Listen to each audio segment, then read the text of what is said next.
வணக்கம். இன்னைக்கு அண்ணாவுடைய நூற்றாண்டு விழா துவக்கம். நாங்கள் எங்கள் அப்பாவை அண்ணான்னு கூப்பிடுவோம். அப்பா 1925 நவம்பர் 18 பிறந்தார். மாதானம்ங்கிற கிராமத்தில் பிறந்தவர். ஒரு பெரிய பணக்காரர் வீட்டு குழந்தை. எங்கள் தாத்தா கிராம அதிகாரியாக இருந்து பட்டாமணியார் என்று சொல்வார்கள். அதோடு மட்டுமில்லாமல் கதா காலட்சேபம் செய்கிற ஒருவராக இருந்தார்.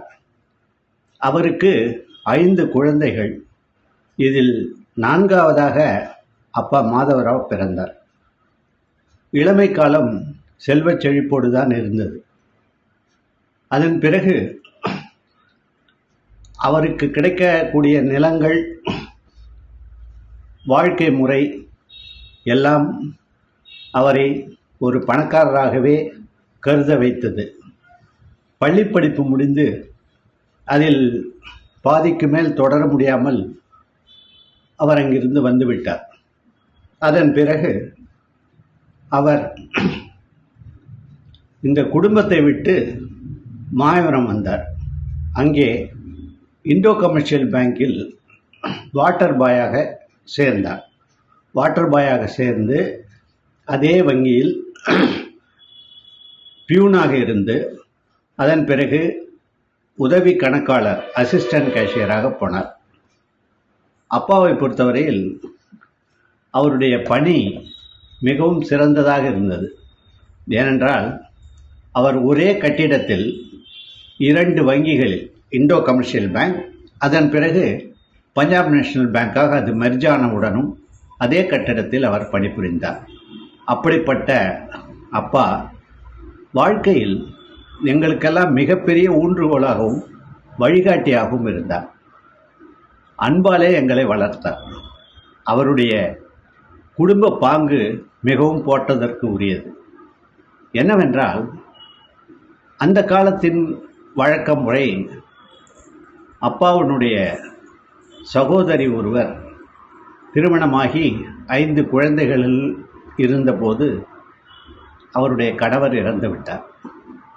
அந்த காலத்தில் அப்பாவும் பெரியப்பாவும் அந்த சகோதரியின் குழந்தைகளை எடுத்து வீட்டிற்கு கொண்டு வந்து வளர்த்தார்கள். அதே போல இன்னொரு சகோதரியினுடைய குழந்தைகள் கிராமத்தில் இருந்ததனால் படிப்பதற்காக மாயவரம் வந்து அங்கே தங்கினார்கள். அம்மாவுக்கு திருமணமானவுடன் இந்த குடும்பம் கூட்டு குடும்பமாக நின்று எல்லாவற்றையும் கவனித்து கொண்டார்கள். அப்பா தனக்கு கிடைத்த அந்த சொற்ப சம்பளத்தில் எத்தனையோ கஷ்டப்பட்டு அந்த குழந்தைகளையும் தன்னுடைய 6 குழந்தைகளையும் வளர்த்தார். எப்போதும் எளிமையாக இருப்பார். அப்பாவை பற்றி நிறைய சொல்ல வேண்டும். ஏனென்றால் அப்பா எப்போதுமே எளிமையான வாழ்க்கை வாழ்ந்தவர். கடைசி வரையில் அவர் தனக்காக எதையும் செய்து கொள்ளவில்லை. தன் குடும்பத்திற்காக என்று தனியாக எதையும் செய்து கொள்ளவில்லை. மொத்தமாக தன் உறவினர்களுக்கு கட்டி காத்து அவர்கள் குழந்தைகளை படிக்க வைத்து திருமணம் செய்து வைத்து தன் குழந்தைகளை பார்த்து கொண்டு இப்படியே தன் வாழ்க்கையை கழித்தார். அப்பாவை பற்றி சுவாரஸ்யமாக சொல்ல வேண்டுமென்றால், அப்பா ஒரு கை தேர்ந்த சமையற்கலைஞர். மிக அருமையாக சமைப்பார். அதே போல குழந்தைகளிடம் வீட்டில் கோபமாக நடந்து கொண்டாலும் அன்பு மேலோங்கிதான் இருப்பார்.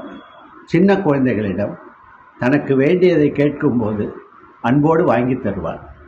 தன்னுடைய கஷ்டத்தை குழந்தைகளிடமோ மனைவியிடமோ சொல்ல மாட்டார்.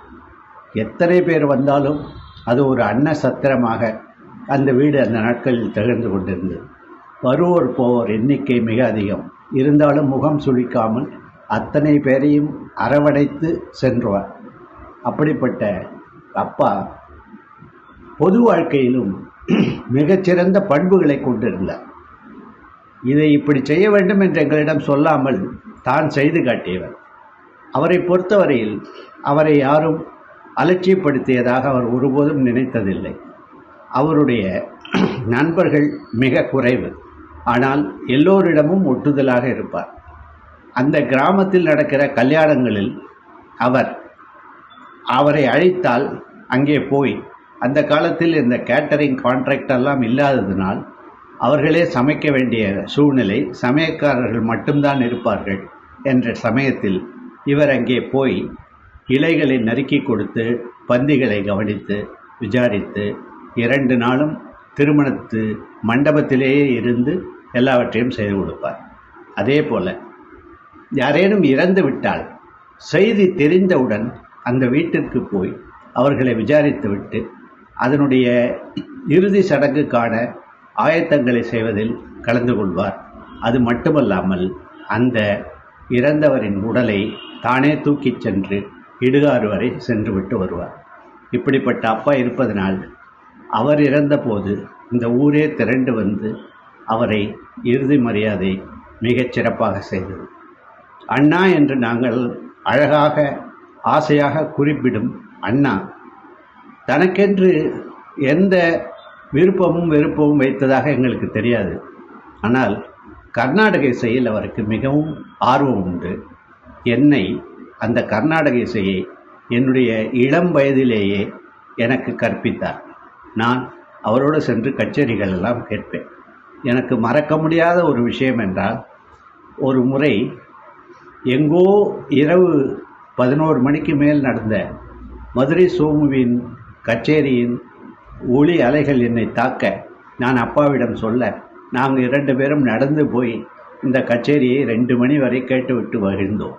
அதே போல் அப்பாவுக்கு வியாபாரம் செய்வதில் ஆசை. வங்கி வேலையில் இருந்தாலும் வைகுண்ட ஏகாதசி போது பெருமாள் கோவிலில் காய்கறிகள் விற்பார். திருக்கோவிலூரிலிருந்து பஞ்சு, துவரம்பருப்பு கொண்டு வந்து விற்பார். தீபாவளி சமயத்தில் சின்னையன் கடையிலிருந்து நேஷனல் ஃபயர் ஒர்க்ஸ் பட்டாசுகளை வீட்டில் பெட்டியில் கொண்டு வந்து வைத்து நண்பர்களுக்கு கடனாக கொடுப்பார். அதனால் அவருடைய நண்பர்களுக்கு மிகவும் ஒரு பேர் உதவியாக இருக்கும். சில சமயங்களில் அரிசி வியாபாரமும் செய்வார். எல்லாவற்றையும் அவர் தன்னுடைய மன மகிழ்ச்சியோடு செய்வார். அப்பா 63 வயது வரை தான் இருந்தார். 1988ஆம் ஆண்டு டிசம்பர் மாதம் 2ஆம் தேதி அம்மாவும் இங்கே சென்னைக்கு என்னோடு இருந்தபோது, என் தம்பியும் தங்கைகளும் மட்டும் அங்கே இருந்தபோது திடீரென்று நெஞ்சு வலி ஆஸ்பத்திரிக்கு சென்று நடந்து போய் அங்கே அமர்ந்து அப்படியே காலமாகிவிட்டார். அவருக்காக நாங்கள் மருத்துவ செலவு கூட செய்யவில்லை. ஆனால் அப்பாவின் நினைவுகள் எனக்கு எப்போதும் மேலோங்கி இருக்கும். அவருடைய ஆசைக்காக, அவருடைய இசை கேட்கும் பழக்கத்திற்காக நான் சம்பாதித்தவுடன் அவருக்கு ஒரு டைகர் டிரான்சிஸ்டர் பிலிப்ஸ் வாங்கி கொடுத்தேன். அதை மிக மகிழ்ந்து அவர் ஏற்றுக்கொண்டார். அதே போல் நான் சென்னை வந்ததுக்கு பிறகு இசை விழா நடக்கும்போது ஒரு முறை டிசம்பர் மாதம் அவரை முழுவதுமாக இங்கே அழைத்து வைத்துக்கொண்டு இருக்கிற எல்லா சபாக்களிலும் கச்சேரிகளை கேட்க வைத்து எல்லா கேன்டீன்களிலும் சாப்பாடு வாங்கி கொடுத்து அவருக்கு மகிழ்ச்சி செய்தேன். சமைப்பதிலும் சாப்பிடுவதிலும் அவருக்கு ஆர்வம் அதிகம். அதே சமயம் யாரையும் குற்றமாக எதையும் சொல்ல மாட்டார். எல்லோரிடமும் நல்ல விஷயங்களை எடுத்துக்கொள்வார். சில சமயங்களில் கிராமத்தில் தீமிதி சமயத்தில் ஹோட்டல் ஒன்று வைப்பார். அந்த ஹோட்டலுக்காக 15 நாட்கள் லீவ் போட்டு அங்கே போய் வியாபாரம் செய்துவிட்டு வருவார்.